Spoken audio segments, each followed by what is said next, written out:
Bon, nous sommes présentement devant Excel 365, le produit de Microsoft. C'est un produit qui est payant, c'est-à-dire que vous devez vous abonner à la suite bureautique là, pour y avoir accès. Ce qu'on peut remarquer dans ce produit-là, c'est que l'environnement est francophone, c'est que vous avez accès à des rubans. Alors, les rubans, c'est l'endroit où est-ce qu'on va trouver les commandes les plus courantes. Si jamais on veut avoir les menus au long, on cliquerait sur la pointe de flèche en bas de chacun des sections de notre ruban. Alors, on a les menus complets.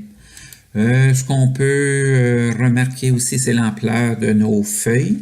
Alors, je suis présentement dans la cellule A1. Si j'appuie sur CTRL, je flèche vers la droite, je peux aller jusqu'à XFD. Ça, c'est 16 000 colonnes et quelques. Je peux descendre jusqu'à 1 48 576 lignes. Donc, vous voyez l'ampleur un petit peu de la feuille. Je remonte en haut. Vous avez accès au bouton droit de la souris qui vont vous donner une mini barre pour faire votre remise en forme ou le menu complet de l'objet sur lequel vous avez appuyé. Bon, si on passait maintenant dans LibreOffice. Alors, LibreOffice. Alors ici, on a LibreOffice. Moi, j'ai la version 5.4 dans mon ordinateur. Alors, vous voyez un petit peu l'apparence. Les couleurs sont un petit peu plus claires. Ce qu'on a particulièrement, c'est qu'on n'a pas de ruban. On a des barres de menus et vous avez juste à choisir les thèmes qui vous intéressent. De temps en temps, on a des menus un petit peu plus au long en cliquant sur la pointe de flèche. On a accès à des menus sous forme de menus textuels. Alors, où est-ce que vous cliqueriez sur le menu qui vous intéresse? On a toutes les options. On a accès au bouton droit de la souris, où est-ce que j'ai mes options encore une fois, et souvent des raccourcis. Pour se rajouter des feuilles, on cliquerait sur le petit plus à la fin. Question de taille du fichier. Je suis en cellule A1 présentement. Si j'appuie sur CTRL, flèche vers la droite, je peux aller jusqu'à AMJ. Ça fait 1000 lignes. 1000 colonnes, excusez-moi, 1000 colonnes. Et si je descends jusqu'en bas, j'ai accès à 1 48 576 lignes. Donc, comme le Excel payant. C'est ça. C'est un environnement qui est relativement clair et facile à se déplacer. Ce qu'on pourrait avoir aussi comme chiffrier. Si on prenait par exemple le Excel sur le web, alors toute personne qui a un compte Hotmail, Outlook, MSN a accès à plusieurs logiciels sur le web. Alors, vous avez accès à Word, Excel, PowerPoint. C'est une version allégée de la vraie version. Alors, nous sommes présentement sur Excel Online. Ce qu'on peut remarquer, c'est que l'environnement est encore francophone. Par contre, les commandes, si je vais me chercher des commandes, vous allez voir qu'elles sont en anglais. Dans cet environnement-là, on a un ruban. Souvent, on n'a pas accès à plus que ce qu'on voit ici. Je n'ai pas la petite pointe de flèche pour aller plus loin. Au-delà de ce ruban-là, c'est une version allégée, comme je vous disais, de notre Excel. On a quand même accès à notre bouton droite de la souris qui nous offre quelques menus, mais c'est moins développé que dans le Excel payant. Question taille, si je me mets pour avoir des nouvelles feuilles, on cliquerait sur le petit plus. Alors comme vous voyez, le nom des feuilles maintenant est en anglais, c'est Sheet 1, Sheet 2, Sheet 3. Si je me mets dans la cellule A1 et que je m'en vais à l'extrémité, alors c'est XFD, donc j'ai encore accès à mes 16 000 colonnes et je peux descendre vers le bas. J'ai accès à mon 1 48 000 lignes, là, comme dans les autres chiffriers. Alors ça, c'est l'environnement Excel Online. Ce qu'on a aussi, ce qu'on pourrait aller chercher, c'est à partir de Google. Google a aussi son chiffrier qui s'appelle feuille de calcul. Donc, il faut tout simplement aller dans Google Documents, aller chercher, ouvrir un document. Par défaut, Google vous envoie dans un document littéraire et vous demandez nouveau feuille de calcul. Puis vous arrivez dans cet environnement-là. Alors, cet environnement-là, c'est aussi un environnement de chiffrier, mais dépouillé. Il y a un petit peu moins de commandes. Vous avez quand même les commandes pour le commun des mortels, là, à peu près les commandes standards de la vie. Vous avez accès au menu. Alors, si je clique sur un menu, j'ai accès à plusieurs items. Question de feuilles. Si je clique sur le petit plus, ici, je vais avoir des nouvelles feuilles. Ce qu'on peut remarquer, c'est que Google, la feuille de calcul de Google est beaucoup plus lente versus les autres logiciels que je vous ai montrés. Donc, j'ai des feuilles 1, feuille 2, feuille 3. Si question ampleur, si je me mets dans la cellule A1, que j'appuie sur CTRL, flèche vers la droite, je vais jusqu'à la colonne Z. Donc, j'ai accès à 26 colonnes seulement et non 1000 ou 16 000 colonnes comme dans les autres logiciels. Et si je descends vers le bas, j'ai accès à 1000 lignes. Donc, les chiffriers dans Google doivent être plus petits. Est-ce que c'est vraiment un problème? Pour le commun des mortels, 1000 lignes, c'est quand même beaucoup, là. 26 colonnes, ça, c'est peu. Alors, ça se pourrait que vous soyez obligé de créer vos chiffriers verticalement plutôt qu'horizontalement parce que vous allez être limité en nombre de colonnes, là. Et je reviens ici. Donc, ça, c'était la première partie, la comparaison entre les différents tableurs. Pour le reste de la vidéo, je vais utiliser Excel parce qu'il est plus rapide, parce qu'il y a plus de commandes. Excel version 365 ou Excel 2016.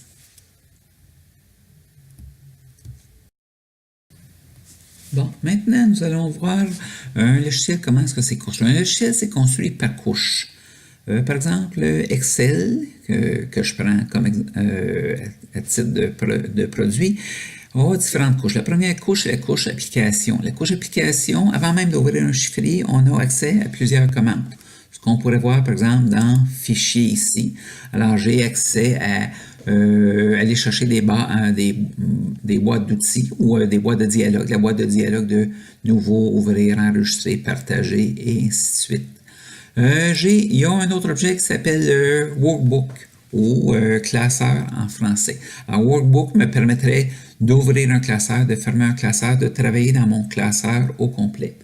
Il y a un autre objet qui s'appelle feuille. Alors, les objets feuilles, ce sont chacune des boîtes des régions qu'on voit ici. On peut en avoir autant qu'on veut. La limite dans Excel dans Excel 365, c'est la taille du chiffrier. Il y a un autre objet qui s'appelle des colonnes. Alors, on peut donner des caractéristiques, par exemple une largeur de colonne à une colonne au complet, ou on a un objet qui s'appelle ligne, où est-ce qu'on pourrait donner une caractéristique à une ligne au complet. L'objet de base est la cellule. Alors, une cellule, c'est l'intersection des lignes et des colonnes. Par exemple, ici, je serais dans B3. Une cellule, c'est composé de sous-objets. Alors, que j'appelle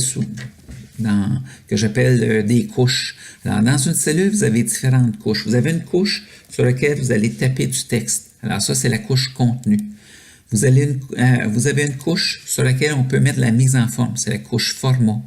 Vous avez une couche sur laquelle on peut mettre des commentaires. Alors, si on allait dans Révision, je me rajoute un petit commentaire. Je dis « Bonjour ». Alors, ça, c'est écrit sur la couche commentaire.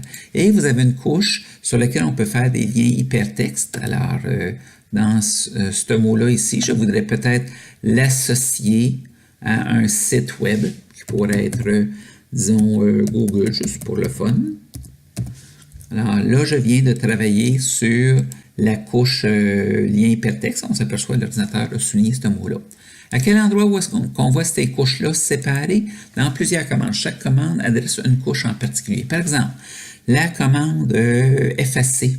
Alors, on voit chacune des couches que je vous jasais là. Alors, si on veut effacer seulement le format, seulement le jaune, alors je pourrais demander d'effacer seulement le jaune, puis les autres couches vont rester là.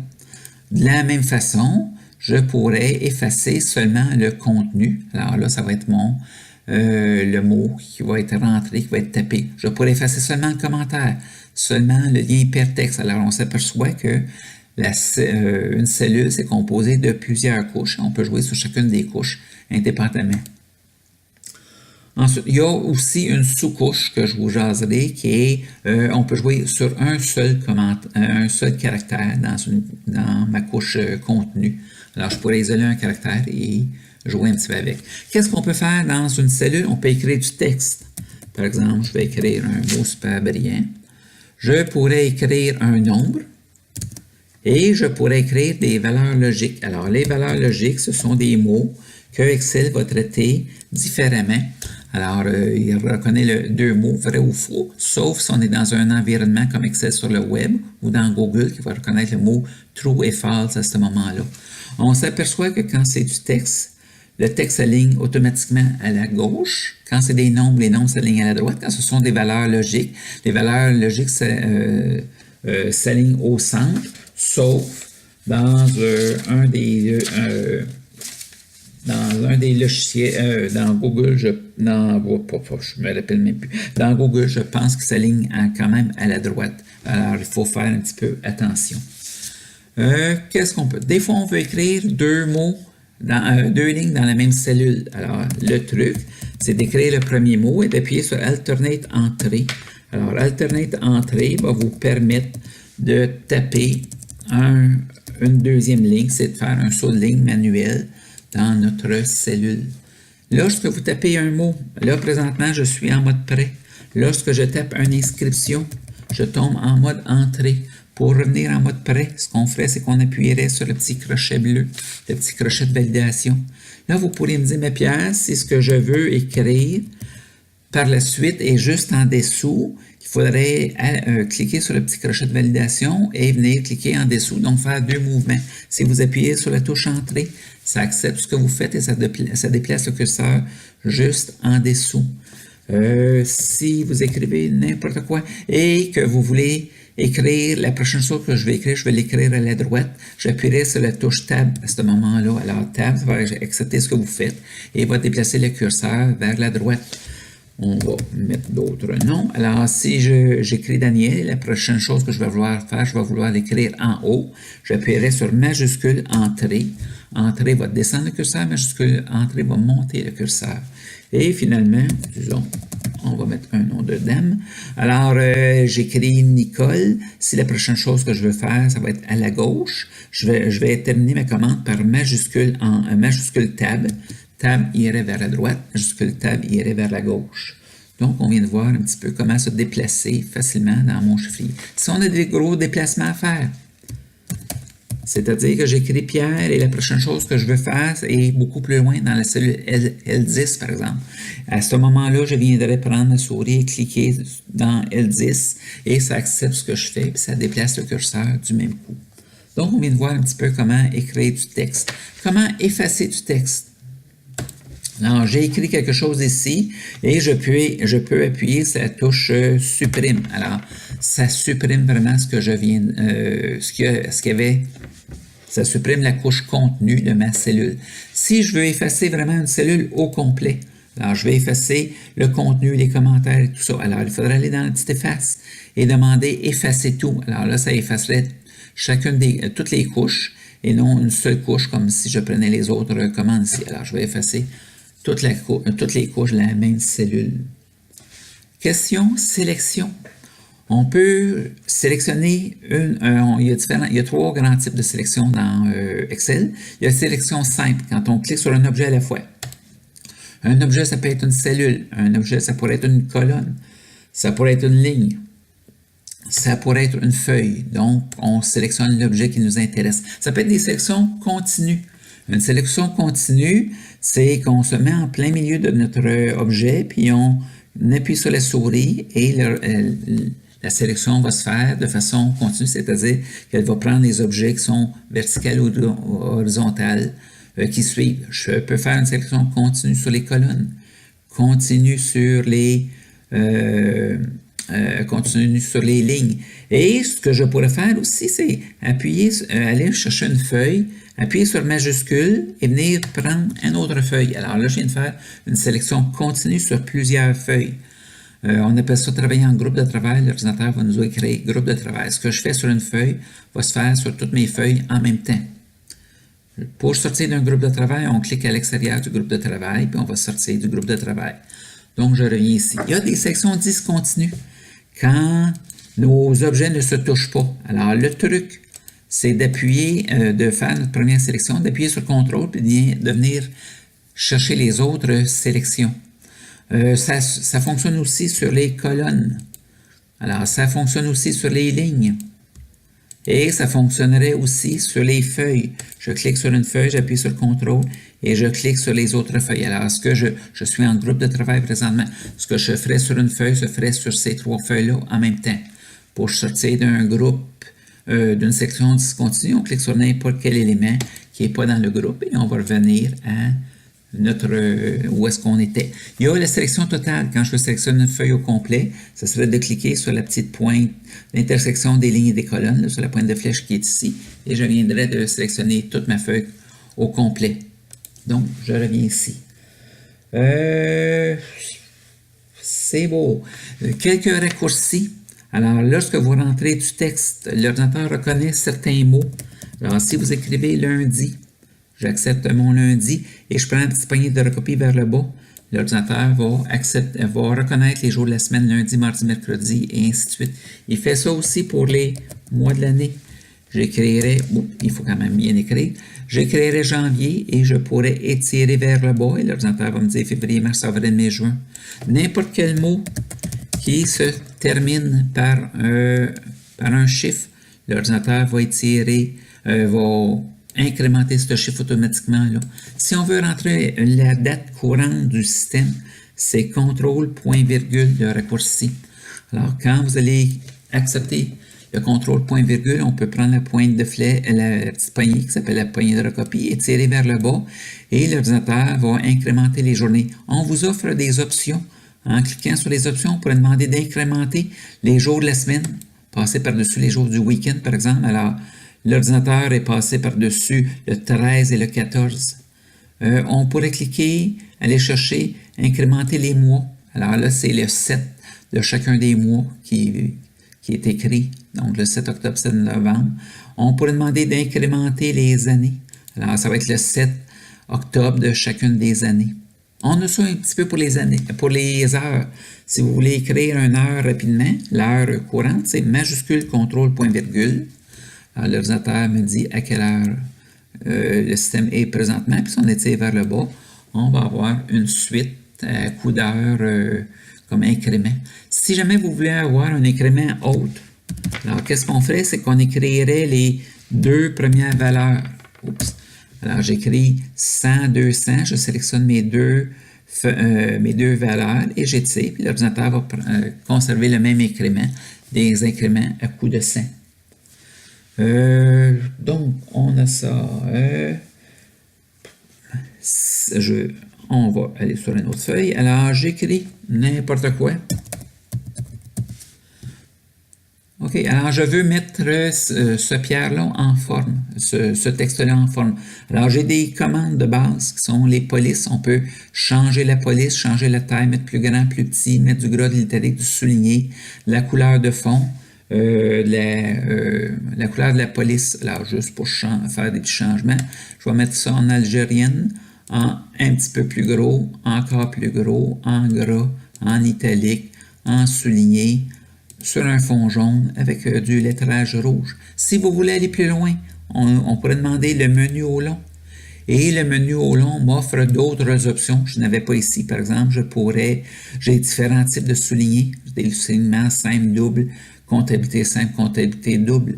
J'aurais aussi la possibilité de barrer chacune des lettres, de mettre un trait sur chacune des lettres, de mettre les lettres en exposant ou en indice. Alors, j'ai différentes options que je n'ai pas ici. Là. Alors, selon le shell dans lequel vous travaillez, c'est de regarder. Souvent, c'est une commande qui s'appelle format. C'est quoi les possibilités qu'on vous offre? Je vais écrire d'autres choses. Allô, ici. Alors, mon allô, présentement, est aligné à la gauche. Je voudrais peut-être le centrer. Je voudrais peut-être l'aligner à la droite. Je vais le réaligner à la gauche. Ici, on va juste changer un petit peu. Présentement, mon allô est écrit en bas dans la cellule. Je voudrais peut-être le mettre en haut dans la cellule, centré verticalement, aligné vers le bas. Alors, je vais le remettre comme il était, donc vers le bas ici. Je voudrais peut-être écrire mon allô en diagonale dans ma cellule ou à la verticale dans ma cellule. Pour vous montrer ça, un tantinet, donc mon allô à la verticale, ou le remettre comme il était à l'horizontale. Alors, on parle à ce moment-là d'alignement. ce qu'on a comme fonction, vous allez retrouver dans tous les tableurs que je vous ai jasés. On voudrait peut-être prendre le mot bonjour puis le centrer dans cette grande région-là. Alors, ce qu'on aurait, on aurait fusionné et centré, c'est-à-dire que l'ordinateur va faire une seule cellule de cette région-là et il va me centrer le mot. À partir d'ici, je pourrais réaligner à la gauche ou à la droite comme je veux, là. Alors, par défaut, il va arriver à se centrer. J'ai écrit, disons, un petit X qui est ici, dans le coin en haut à gauche. Je voudrais que le X soit déplacé un petit peu. Je ne veux pas le centrer. Je ne veux pas l'aligner à la droite. Je veux juste le déplacer. Disons, caractère par caractère, on a deux boutons qui s'appellent augmenter le retrait et diminuer les retraits qui me permettent de déplacer à volonté mon caractère à partir de sa cellule. Donc, ça, c'est la partie alignement. Partie nombre. Si vous écrivez n'importe quel nombre, disons, j'écrirai 2, 1, 0. Donc, 654,210. Alors, quand je vais cliquer sur le petit crochet, je m'attends à perdre le dernier 0 parce que Excel, dans sa routine de base, va me mettre une unité puis il va enlever les zéros non significatifs. Si jamais je veux remettre des zéros, enlever des zéros et créer ça différemment, on a la partie nombre qui est ici. Alors, la partie nombre, par exemple, si on allait dans nombre ici, l'ordinateur va me mettre 2 décimales, peu importe le nombre de décimales que j'avais. Si je m'en vais dans monétaire, l'ordinateur va me rajouter un signe de dollar. Dans comptabilité, il me mettrait un signe de dollar, puis il laisserait une place pour mettre une parenthèse, parce qu'en comptabilité, les nombres négatifs sont entre parenthèses. Je pourrais afficher le nombre en pourcentage. L'ordinateur va prendre le nombre que j'avais écrit, va le multiplier par 100, puis il va rajouter %. Je pourrais le voir sous forme de fraction. Alors, le virgule 210, là, c'est 1/5. Alors, l'ordinateur m'a écrit 1/5. Ou je pourrais avoir ça en notation scientifique. Ça se lirait 6,54 fois 10 à la 3. Alors, j'ai différentes façons d'afficher mes nombres. Excel voit toujours ce grand nombre-là, 6543,21. Il voit, lui, il travaille avec 15 chiffres significatifs. Alors, il voit plein de zéros. Si je veux me rajouter, disons, on va revenir en standard. Ici, je voudrais retrouver mon dernier zéro qui était enlevé parce qu'il est non significatif. Je peux ajouter des décimales en cliquant sur ajouter des décimales ou je peux retrancher des décimales en retranchant, en réduisant mes décimales. Donc, ça, c'est la mise en forme qui se fait de façon standard. Question couleur de cellule. Alors, ce qu'on pourrait faire, c'est prendre la chaudière de peinture et décider de mettre une couleur pure ou mettre une couleur avec une atténuation. Ou ce qu'on peut faire, c'est aller dans autre couleur. Et là, on a le spectre, on appelle ça les couleurs de Windows, et 216 couleurs de Windows. Ou vous pourriez aller dans personnaliser, prendre la couleur la plus près qui vous intéresse, la mettre plus ou moins foncée. Et lorsqu'on obtient la couleur désirée, on appuie sur OK. Alors là, on vient de faire une couleur pure. Je voudrais peut-être, moi, faire une couleur avec un picoté ou des lignes à l'intérieur. Alors, il faut aller dans le menu au long à ce moment-là. J'irai dans le menu au long. Alors, le menu au long, c'est cliquer sur la pointe de flèche de police. Et là, je pourrais, par exemple, décider ça va être quoi ma couleur de fond. Donc, une couleur de fond jaune, à laquelle je vais me rajouter des picots. Et quelle couleur de picots? Des picots, disons, bruns. Alors, juste pour mon fond personnel. Alors, j'ai un fond jaune avec des picots bruns. Des fois, ce qu'on veut faire, c'est aller plus loin que ça, faire des dégradés de couleurs. Ça, c'est pas tous les logiciels qui ont ça, là, le dégradé de couleurs. Alors, j'irai dans toujours le menu au long, dans remplissage. J'irai dans motifs et textures. Je dirais que je veux partir de, disons, jaune. Je veux que ça se termine en rouge. Je pourrais choisir la variante qui m'intéresse. Et j'ai réussi à mettre un dégradé de couleur dans ma cellule. Donc, question bordure. Alors, question bordure, j'ai des bordures, j'ai des cellules ici que je veux rajouter des bordures. Alors, je peux cliquer sur la pointe de flèche et aller mettre une ligne, une bordure inférieure, une bordure supérieure, une bordure de gauche, de droite, enlever des bordures, rajouter des bordures. Donc, je pourrais, par exemple, demander de mettre plein de bordures ici et Par-dessus, je vais mettre des bordures épaisses autour. Donc, j'ai des bordures épaisses à l'extérieur et simples à l'intérieur. Si je veux enlever des bordures, je peux cliquer sur la cellule que je veux plus de bordure et demander de mettre aucune bordure. Puis, je viendrai d'enlever les bordures à cette cellule-là. Si jamais vous voulez avoir des bordures de couleur, alors ce qu'on pourrait faire, c'est déterminer avant de tracer nos bordures en quelle couleur on veut nos bordures, en quelle épaisseur on veut nos bordures. Alors, style de trait, je veux peut-être des bordures en double ligne.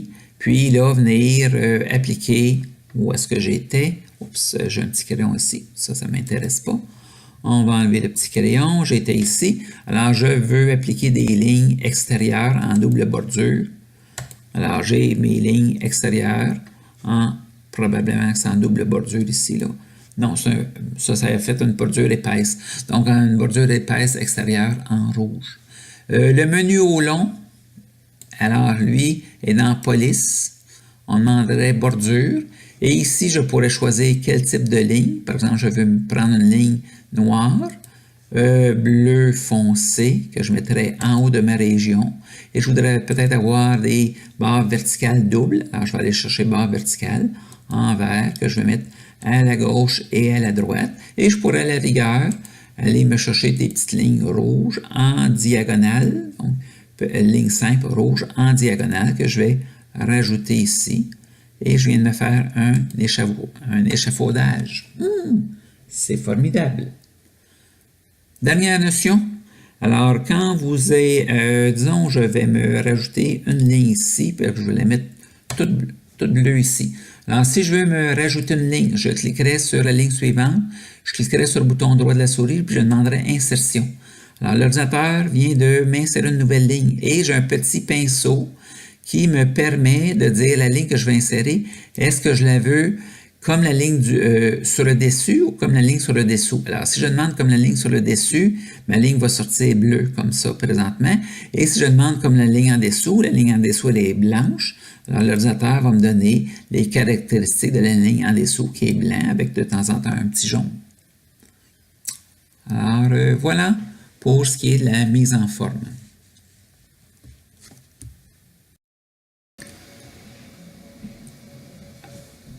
Alors, je voudrais vous parler un petit peu de mise en forme conditionnelle. Par exemple, dans ce tableau-ci, je voudrais retrouver rapidement les nombres qui sont 400 et plus. Alors, il y a deux façons de le faire. La façon manuelle, c'est de regarder chacun des nombres et quand on trouve un nombre de 400 et plus, on a juste à le mettre en couleur. Ou l'autre façon, c'est d'aller chercher la commande mise en forme conditionnelle. Alors, la mise en forme conditionnelle se fait de 5 ou 6 façons, 5 façons principales. Et je peux retrouver, par exemple, les montants qui sont supérieurs à, inférieurs à, entre deux bornes. J'ai différents critères. Par exemple, ici, tous les montants qui sont supérieurs à 399, je veux avoir 400 et plus, donc il faut que je me mette comme une coche en dessous. Et je peux fixer des couleurs, mettre ça en rouge, en jaune, en vert, ou mettre mon propre format personnalisé. Alors, disons, en rouge, ça va faire mon item, ce que je veux. Je peux mettre jusqu'à 64 mises en forme conditionnelles une par-dessus l'autre. Alors, je pourrais peut-être vouloir savoir aussi quels sont les montants qui sont plus petits que 100. Alors, j'irai chercher un code inférieur à. Alors, je devrais pointer comme juste au-dessus de 100 parce que c'est un inférieur à et non un inférieur égal à. Et je pourrais peut-être vouloir mettre ça en vert. Et j'ai réussi à avoir deux couleurs dans mon chiffrier là, rapidement. Même, je dirais 3 couleurs. Les cellules qui n'ont pas été touchées sont en blanc. Pour effacer les mises en forme conditionnelles, il y a deux grandes techniques. La première technique, c'est effacer toutes les règles que j'aurais mis. Alors, si j'ai mis 10 règles dans une cellule, j'effacerai mes 10 règles. Ou je pourrais gérer mes règles une à la suite de l'autre, une indépendamment de l'autre. Si je veux prendre la règle en vert et la supprimer. La règle en rouge, la supprimer. Et ainsi de suite. Alors, autre cas, je voudrais, moi, prendre tous les montants qui sont en haut de la moyenne et les mettre en jaune. Alors, dans mise en forme conditionnelle, je prendrai la deuxième série de règles, les règles qui vont chercher les valeurs les plus élevées en pourcentage, les moins élevés en pourcentage, ou les valeurs supérieures à la moyenne ou inférieures à la moyenne. Ici, c'est un cas de supérieur à la moyenne. Et je veux peut-être mettre ça en jaune. Alors, mes montants qui sont supérieurs à la moyenne, qui était 212,5. Les montants qui sont en haut de 212,5 sont présentement en jaune. On en essaie un autre. Alors, je vais effacer ça. Moi, je voudrais savoir quelles sont les grosses valeurs et quelles sont les petites valeurs rapidement. Alors, je pourrais demander de mettre des barres de données. Alors, des barres de données, c'est de colorier une cellule. Mon 600 est colorié au complet parce que c'est le maximum. Puis le 75, ici, c'est 75 centièmes de la cellule qui est coloriée. Alors, on a cette apparence-là. On va effacer ça. Moi, je voudrais peut-être varier mes couleurs. Quand mes valeurs sont petites, prendre une certaine couleur, du vert par exemple. Puis quand les valeurs sont plus grandes, ben, prendre du jaune, encore plus grande, du rouge, et ainsi de suite. Alors, comment est-ce qu'on s'y prendrait? On appelle ça des nuances de couleurs. Alors, vous avez différents types de nuances de couleurs, la nuance que je vous jasais. Alors, mes petits montants sont en vert, mes montants intermédiaires en jaune, puis les gros montants en rouge. Là, vous pourriez dire peut-être que vous n'aimez pas ces couleurs-là. Alors, si on va dans gérer les styles, on peut toujours modifier le patron qu'on a demandé. Alors, on irait dans modifier la règle. Et ce petit menu-là est simple. La valeur inférieure, moi, je la veux peut-être en, je sais pas, rouge. La valeur sensible, je vais la laisser en jaune, mais un jaune plus flamboyant. Puis la valeur supérieure, ben, je vais mettre ça en vert. Donc là, j'ai un autre patron de couleurs. Alors, j'ai d'autres couleurs de choisi. C'est cute. Peut-être que vous aimeriez, vous trouvez que c'est trop agressif pour les yeux. Vous voudrez peut-être mettre des petits symboles. Alors ça, c'est des jeux d'icônes. Alors selon le jeu d'icônes que vous allez choisir, ça va mettre des petits symboles, des petits drapeaux. On pourrait prendre, disons, 4 flèches pour mon fun. Alors les petites valeurs sont associées à une pointe de flèche vers le bas, rouge. Les grosses valeurs, une pointe de flèche vers le haut, vert. Et les valeurs intermédiaires avec des pointes de flèche jaunes. Peut-être que vous voudriez avoir d'autres types d'images. On va aller dans gérer les règles. On va aller sélectionner notre règle et voir qu'est-ce qui se modifie. Alors, chaque règle a son patron. Alors ici, l'ordinateur travaille en pourcentage. Tout ce qui fait partie des 25% de mes valeurs les plus petites vont être associées à cette pointe de flèche-là. Et je voudrais peut-être, moi, avoir un petit X. Ce qui est entre 25 et 50%, je voudrais peut-être avoir une petite pastille jaune.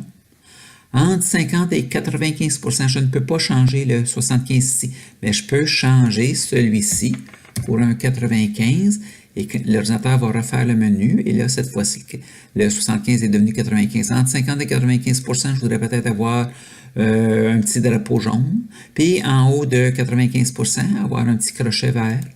Et à l'arrière, on pourrait demander d'afficher l'icône uniquement.